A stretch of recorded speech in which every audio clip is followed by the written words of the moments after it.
நிறைய சப்போர்ட் பண்ணாரு. என் பையனை படிக்க வச்சாரு. அதெல்லாம் மறக்க முடியாது. நிறைய இன்சிடென்ட்ஸ், நிறைய சாதாரண இன்சிடென்ட்ஸ் இல்லை, கேப்டன் பேப்பர்ல அவ்வளோ இன்சிடென்ட்ஸ் இருக்கும். ஏதாவது ஒரு சிக்கல் இருக்கும், ஏதோ ஒரு சார்ட் அவுட் பண்ணோம். உடனே சொல்வாரு, டான் பாபா அனுப்புங்க. என்ன பேசி பேசி பேசி பர்மிஷன் வாங்கணும், இல்லைன்னா போலீஸ் கெடுபடியா இருக்கும். எல்லாத்துக்குமே சப்போர்ட் பண்ணுவார்.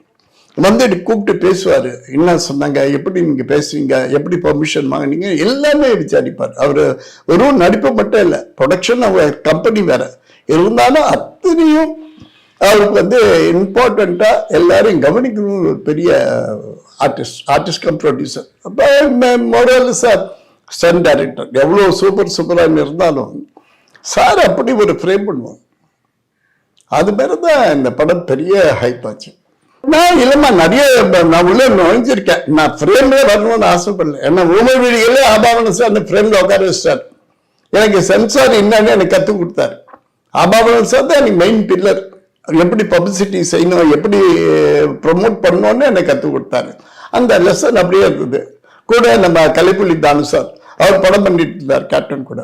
தானு சார் அடிக்கடி வருவார். டேய் இது மாதிரியே பண்ணண்டா, அது மாதிரியே பண்ணண்டா, இதுதான்டா ரீச் ஆகும், ரைட் ஹேண்ட் சைடில் தான்டா விளம்பரம் வரணும், லெஃப்ட் ஹேண்ட் சைடு போடாத. தினத்தந்தியோ தினகரன் பத்திரிகைக்கு போட்டீங்கன்னா ரைட் ஹேண்ட் சைடில் விளம்பரம் வரணும்னு சொல்லி கொடுத்தாரு. இதெல்லாம் எங்க